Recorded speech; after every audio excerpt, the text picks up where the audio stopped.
ভেতর বাইরের নানা চাপের মুখে ভারতের প্রধানমন্ত্রী নরেন্দ্র মোদীর রাজনৈতিক ভবিষ্যৎ নিয়ে জোর আলোচনা শুরু হয়েছে ক্ষমতার করিডোরে। বিজেপিতে তার ও স্বরাষ্ট্রমন্ত্রী অমিত শাহ দৃঢ় নিয়ন্ত্রণে কি ফাটল ধরেছে, এ প্রশ্নও এখন উচ্চারিত হচ্ছে স্পষ্টভাবে। একাধিক ইঙ্গিত ও সাম্প্রতিক রাজনৈতিক ঘটনাপ্রবাহ এই জল্পনা আরও উস্কে দিয়েছে। প্রধানমন্ত্রী নিজেই আলোচনার আগুনে ঘি ঢেলেছেন।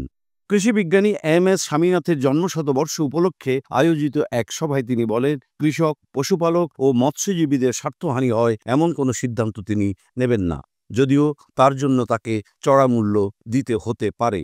রাজনৈতিক মহলে প্রশ্ন, এই চড়া মূল্য এর ইঙ্গিত কি ক্ষমতা হারানোর দিকে? মোদির অস্বস্তির বড় কারণ মার্কিন প্রেসিডেন্ট ডোনাল্ড ট্রাম্পের বাণিজ্য নীতি।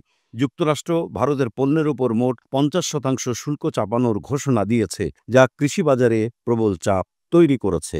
একই সঙ্গে কাশ্মীর ইস্যুতে ট্রাম্পের মধ্যস্থতার দাবি বিজেপির দীর্ঘদিনের নীতির সঙ্গে সাংঘর্ষিক। ফলে ঘরোয়া রাজনীতিতেও মোদি বিড়ম্বনায় পড়েছেন। বাইরের চাপের পাশাপাশি ভেতরের অস্থিরতাও বাড়ছে। বিজেপির মূল গাইড রাষ্ট্রীয় স্বয়ংসেবক সংঘ RSS আর মোদি শাহের একচ্ছত্র ক্ষমতা মেনে নিতে রাজি নয়। নতুন সর্বভারতীয় সভাপতি নিয়োগে সংঘ ও মোদি শাহের টানাপোড়েন চলছেই। তার উপর ৭৫ বছর পূর্ণ হলে দলের মার্গদর্শক হওয়ার নীতি, যেটি মোদি নিজেই চালু করেছিলেন, এখন তার নিজের জন্য চাপ হয়ে দাঁড়িয়েছে। সাম্প্রতিক সময়ে দলের ভেতর থেকেও ভাঙনের ইঙ্গিত মিলছে। উপরাষ্ট্রপতি জগদীপ ধনখড়ের পদত্যাগ, রাজস্থানের জোট নেতা কৃষ্ণকুমার জানুর বহিষ্কার এবং বিজেপির জাতীয় মুখপাত্র মোহন লুমো কিকনের দলত্যাগে অস্বস্তি বেড়েছে। উত্তর পূর্ব রাজস্থান, হরিয়ানা ও পশ্চিম উত্তরপ্রদেশের মতো গুরুত্বপূর্ণ অঞ্চলে বিরূপ প্রতিক্রিয়া দেখা দিয়েছে। এদিকে বিরোধী ইন্ডিয়া জোটও ক্রমে শক্তি সঞ্চয় করছে।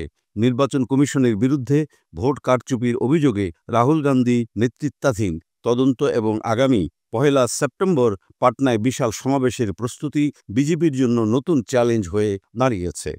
বিহারে আসন্ন নির্বাচন মোদী সরকারের রাজনৈতিক ভবিষ্যতের দিক নির্ধারণে গুরুত্বপূর্ণ পরীক্ষাক্ষেত্র হতে পারে। ট্রাম্পের শুল্কনীতি, অভ্যন্তরীণ দলীয় চাপ, RSS-এর অসন্তোষ, বিরোধীদের ঐক্য, সব মিলিয়ে মোদী বাস্তবিক অর্থে অস্বস্তির মধ্যে রয়েছেন।